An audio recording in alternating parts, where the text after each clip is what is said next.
faut que vous compreniez qu'il y a des réalités qui n'attendent pas que vous y croyiez pour exister et pour s'exercer sur votre existence. Je réitère, il y a des réalités sur le monde qui nous entoure, qui s'exercent sur votre vie et sur ce que vous cherchez à construire, que vous y croyez ou non.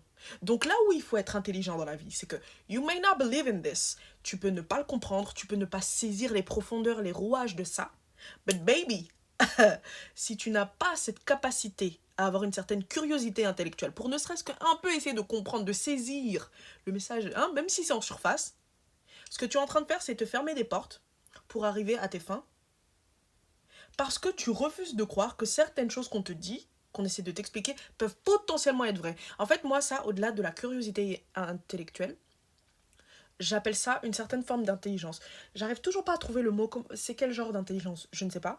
Mais l'intelligence de comprendre que c'est pas parce que tu n'y crois pas que ça n'existe pas, c'est-à-dire sortir de soi-même, de ses propres convictions et de se dire, ok, je n'y crois pas, je ne saisis pas, but what if it does exist? You understand? Il faut... Est-ce que je m'exprime bien là? Est-ce qu'on se comprend? Purée, c'est dur. It's hard, but I hope you understand. Please, en fait, je veux que tu... Je te souhaite d'avoir la mentale de te dire, ok, là, un message vient de m'être adressé. Le messager n'est peut-être pas la meilleure... voilà, le meilleur choix. La forme n'est peut-être pas la meilleure. Mais qu'est-ce que dans ce message... C'est pas toujours le cas. Hein. Il n'y a pas toujours quelque chose de pertinent dans tous les messages que tu reçois. C'est bien de trier.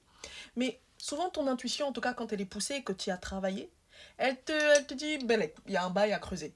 Quand tu as ce sentiment-là, même si tu as l'impression de ne pas comprendre, de ne pas saisir, et surtout que peut-être le message est mal formulé, que le messager est bizarre, whatever, ne laisse jamais ton ego te faire penser qu'il n'y a rien pour toi dans le message qu'on vient de t'adresser.